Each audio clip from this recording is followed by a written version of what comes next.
سکون کی اہمیت اور جدید دور میں اس کی ضرورت۔ آج کا انسان ایک ایسے دور میں زندگی گزار رہا ہے جہاں ہر لمحہ اس کی توجہ ہٹانے اور بے چینی بڑھانے کے اسباب موجود ہیں۔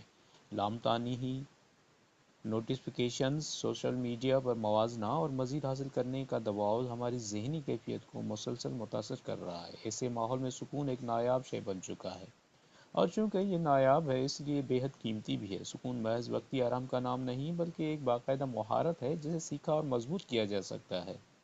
سب سے پہلے یہ سمجھنا ضروری ہے کہ سکون کوئی پیدائشی خصوصیت نہیں۔ بعض لوگ بظاہر پرسکون دکھائی دیتے ہیں، مگر حقیقت یہ ہے کہ جذباتی استحکام مسلسل مشق اور شعوری کوشش سے پیدا ہوتا ہے۔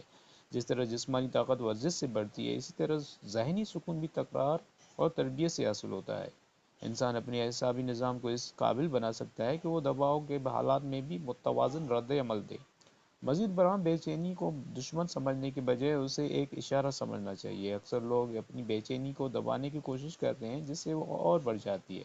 بہتر طریقہ یہ ہے کہ انسان تجسس کے ساتھ اپنے جذبات کو سمجھے۔ بے چینی دراصل کسی اندیشے یا خوف کی علامت ہوتی ہے، جیسے ناکامی یا مسترد کیے جانے کا ڈر۔ جب اصل خوف کی نشاندہی ہو جائے تو بے چینی پر قابو پانا آسان ہو جاتا ہے۔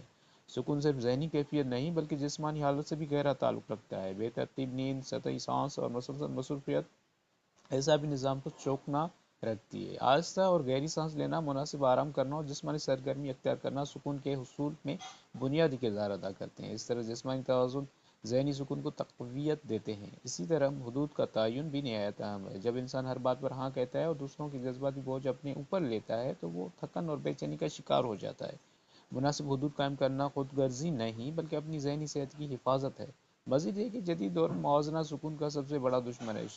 سوشل میڈیا پر دوسروں کی کامیابیاں دیکھ کر اپنی زندگی کو کمتر سمجھنا مستقل بے اطمینانی پیدا کرتا ہے۔ حقیقی سکون تب حاصل ہوتا ہے جب انسان اپنے اقدار کے مطابق زندگی گزارنے پر توجہ دے، نہ کہ دوسروں کی منظوری حاصل کرنے پر۔ قبولیت بھی سکون کی بنیاد ہے۔ ہر چیز پر کنٹرول حاصل کرنے کی کوشش انسان کو تھکا دیتی ہے۔ بعض حالات جیسے دوسروں کی رائے یا غیر متوقع واقعات ہمارے اختیار سے باہر ہوتے ہیں۔ جب انسان ان حدود کو تسلیم کر لیتا ہے تو غیر ضروری کشمکش کم ہو جاتی ہے اور ذہنی سکون بڑھ جاتا ہے۔ آخر میں سکون کے لیے شعوری طور پر بھی وقت نکالنا ضروری ہے۔